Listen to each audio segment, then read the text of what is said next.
오늘은 상당히 흔한 질환 중에 하나인데요. 무릎의 통증 중에서 무릎 쪽의 점액낭염에 대해서 알려드릴게요. 먼저 점액낭염이란 거는 점액낭에 염증이 생겼다는 소리인데, 이 점액낭이라는 게 물주머니예요. 물주머니인데 이제 근육이나 뼈 사이에 이렇게 낑겨 있어 가지고요, 거기 마찰이 잘 안 일어나고 원활하게 움직이도록 뭐랄까 완충 역할을 해주는 물주머니라고 생각하시면 돼요. 근데 그 주변에 뭔가 근육이 많이 굳었다든지 아니면 충격이 너무 과하게 많이 가해지면 그 물주머니 안에 염증이 생기는 수가 있어요. 이제 그때 염증이 생겼을 때 점액낭염이라고 하고요. 만약에 갑자기 급성적으로 염증이 생긴다면 붓기도 할 거고요, 아플 거고요. 그리고 어떤 분은 열도 많이 나겠죠. 그런 증상이 있으면 이제 무릎의 점액낭염을 가장 먼저 의심해 보게 됩니다. 이 점액낭이라는 건 무릎 주변에 굉장히 많이 분포해 있어요.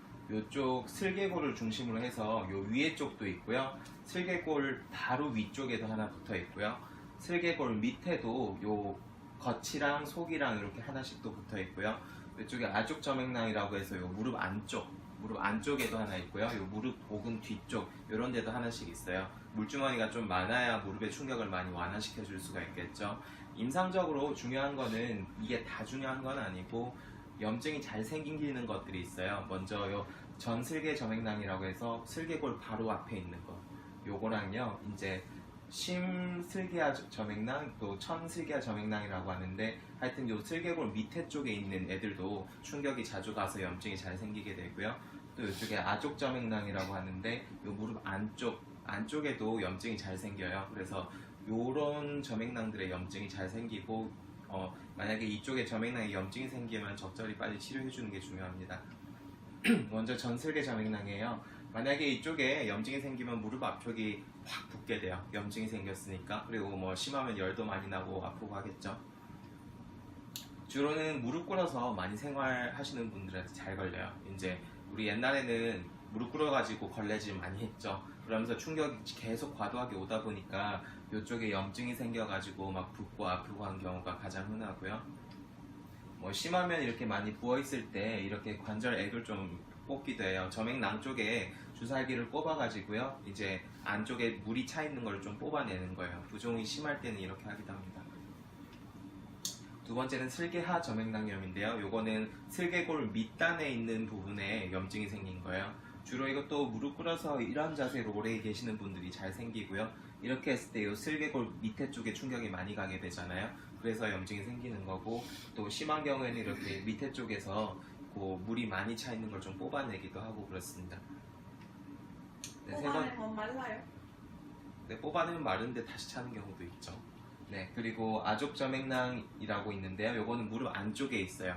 왜 아족 점액낭이라고 하냐면은 아족이 요게 거위발이라는 뜻이에요.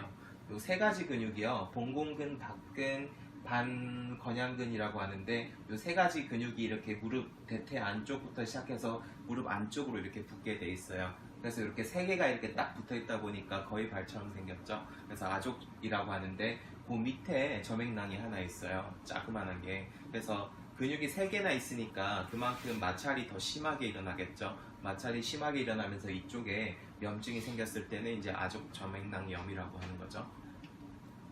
네, 주로는 계단 내려갈 때 시큰거린다고 많이 하시고요. 실제로 그쪽에 염증이 있으니까 눌러보면 아프겠죠. 심하면 열도 많이 날 수도 있을 거고요. 급성기에는 아이스팩을 대주는 게 효과적이에요. 급성기에 염증이 막 심하게 일어나고 열이 난다면 일단 아이스팩을 해서 염증을 좀 빨리 가라앉히는 게 더 효과적이고요. 그리고 두 번째로 침 치료를 하면 돼요. 그 물주머니가 좀 부어 있잖아요. 그럼 침으로 거기 구멍을 이렇게 뽕뽕뽕 뚫어가지고 좀 부종을 빨리 가라앉히는 그런 치료를 하면은 염증이 좀 쉽게 가라앉고, 보통은 한 2주 내로는 많이 좋아집니다.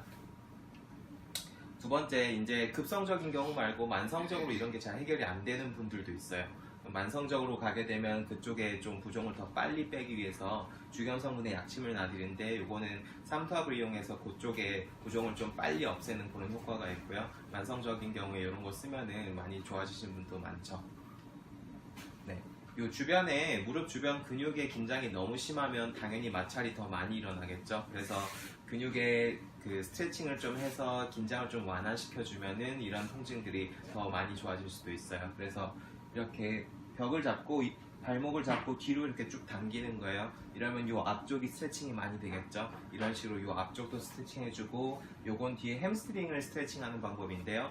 누워가지고 이렇게 손깍지 끼고 오금 뒤로 잡아가지고요, 요쪽 다리를 쭉 펴주는 거예요.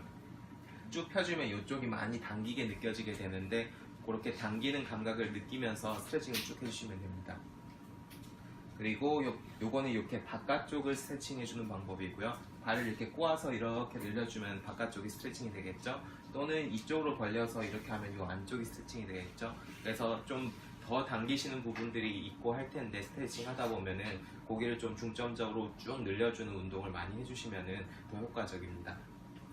여기까지 슬개골의 점액낭염에 대해서 간단히 말씀드렸고, 만약에 무릎이 화끈거리고 아프고 하다 갑자기 벼랑간 하면 일단은 집에서 아이스팩 하시고, 그래도 자꾸 이게 통증이 잘 안 가라앉고 하면은 간단한 침치료로도 많이 좋아질 수 있으니까요. 근처 한의원 가서 뭐 이렇게 치료 받으시고요. 만약에 그렇게 해도 계속 이런 문제가 잘 해결이 되지 않는다, 그러면은 어디로 오시면 될까요?